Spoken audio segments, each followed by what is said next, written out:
नमस्कार, आप देख रहे हैं TV24 और मैं हूं आपके साथ अनन्या मिश्रा। वक्त हो गया है उत्तर प्रदेश बुलेटिन का। हाथरस में सत्संग के दौरान भगदड़ से हुई 121 लोगों की मौत के मामले में गिरफ्तार किए गए देवप्रकाश मधुकर के कई सियासी पार्टियों से गहरे रिश्ते उजागर हुए हैं। मधुकर कई बड़े नेताओं के संपर्क में था।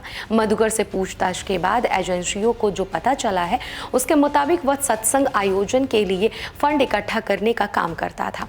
इतना ही नहीं, सभी बड़े आयोजनों की जिम्मेदारी भी उसके हाथ में रहती थी। इस समिति के सदस्य उत्तर प्रदेश, मध्य प्रदेश, राजस्थान, बिहार और छत्तीसगढ़ में बताए जा रहे हैं। बताया तो ये भी जा रहा है कि सत्संग के बाद भगदड़ में जब लोगों की मौत हुई तब मधुकर ने ही बाबा को इसकी सूचना दी थी। हालांकि इस सवाल के जवाब में पुलिस अधिकारी कह रहे हैं कि कॉल डिटेल खंगाली जा रही है। सही तस्वीर सामने आने के बाद ही कुछ कहा जा सकता है। बरेली समेत आसपास के जिलों में जुलाई की शुरुआत से अब तक बारिश का क्रम जारी है। मानसूनी बारिश अब आफत बनती जा रही है। बरेली में शनिवार को दोपहर से शुरू हुई बारिश रविवार सुबह 7 बजे थमी है। जिले भर में करीब 15 घंटे तक लगातार बारिश हुई है, जिसमें शहर से देहात तक स्थिति खराब हो गई है। इससे शहर के कई इलाकों में जलभराव से स्थिति बिगड़ गई है। सड़कें तालाब में तब्दील हो गई है। घरों और दुकानों में पानी भर गया है। इसके कारण लोगों को खासी परेशानी का सामना करना पड़ा। मौसम विभाग के 3 दिन और बारिश होने की संभावना जताई जा रही है। इसके बाद धूप निकलने के आसार भी मौसम विभाग जता रहे हैं। मौसम विभाग के अनुसार जुलाई में 450 मिमी बारिश को सामान्य आंका जाता है। बरेली में अब तक 201 मिमी बारिश हो चुकी है। इस हिसाब से करीब 40% बरसात माह में शुरुआत के 6 दिनों में हो चुकी है। 1 जुलाई को 32.2 को और 11.93 को और 71.14 को और 6.55 को और 51.4 और वहीं छठे दिन 28.6 मिमी बारिश हो चुकी है। उत्तर प्रदेश लोक सेवा आयोग यानी कि यूपीपीएससी की भर्ती परीक्षाओं के प्रश्न पत्रों की सुरक्षा को लेकर महत्वपूर्ण बदलाव किया गया है। आयोग की सभी परीक्षाओं में हर अभ्यर्थियों को सील बंद पैकेट में प्रश्न पत्र दिए जाएंगे और अभ्यर्थी सील बंद पैकेट को अपने हाथों से खोलेंगे। अन्य आयोग और बोर्ड की भर्ती परीक्षाओं में इस व्यवस्था को लागू किए जाने की तैयारी हो गई है। इससे पूर्व आयोग की परीक्षाओं में 24 और 24 प्रश्नों के बंडल सील पैकेट के परीक्षा केंद्रों को भेजे जाते थे।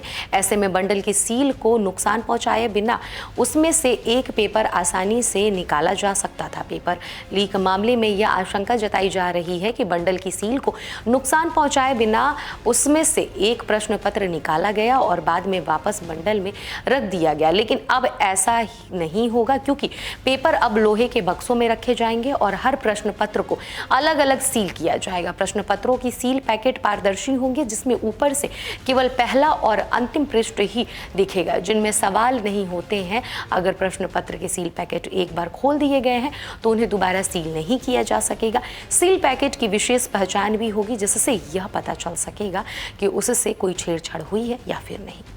आगरा से एक हैरान करने वाला मामला सामने आ रहा है, जहां पर पत्नी ने आरोप लगाया है कि पति आए दिन मारपीट करता है, इसलिए मैं उसके साथ नहीं रहूंगी। परिवार परामर्श केंद्र में मामला जब काउंसलर के पास पहुंचा तो पता चला कि मामला गर्मी में कूलर न लगवाने का है। कूलर न लगवाने की वजह से पत्नी मायके चली गई थी। पति को समझाकर समझौता कराया गया। मामला थाना मंटोला का है। काउंसलर सतीश खिरवार ने बताया कि शिकायत मारपीट करने की थी, लेकिन मामला दूसरा निकला। उमस भरी गर्मी में पत्नी परेशान हो गई थी। वह पति से आए दिन कूलर लगवाने की बात कहती थी। पति आर्थिक दिक्कत की वजह से पीछे हट रहा था। इससे नाराज होकर पत्नी 2 बच्चों के साथ मायके चली गई। पत्नी ने बताया कि वह पति को गर्मी का एहसास कराने के लिए केस दर्ज कराया। पति ने अगली बार कूलर खरीदने की बात कही है, तब जाकर रिश्ता सुलझा है। गाजीपुर जिले के नगसर हाल्टा थाना स्थित उजराडीह कंपोजिट विद्यालय में शनिवार को करंट लगने से एक मासूम की मौत हो गई है। पहले मामले को दबाने की पूरी कोशिश की गई थी। हालांकि देर शाम मामला संज्ञान में आने पर जिला बेसिक शिक्षा अधिकारी हेमंत राव में विद्यालय के 6 शिक्षकों को निलंबित कर दिया गया है। साथ ही संबंधित खंड शिक्षा अधिकारी स्पष्टीकरण मांगा है।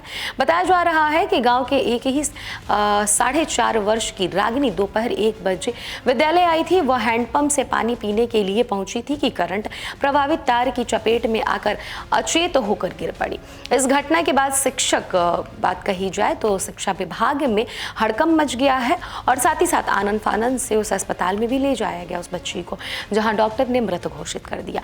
रागिनी 3 भाइयों में अकेली एक बहन थी। उसके पिता घर पर ही रहकर मजदूरी किया करते थे, परिवार का किसी तरह से जीविकोपार्जन करते थे। वहीं इधर मामले को सुलह समझौता करके रफा दफा कर दिया गया है, लेकिन देर शाम इसकी जानकारी जिला बेसिक शिक्षा अधिकारी को हुई तो उन्होंने पूरे प्रकरण का पता लगाया।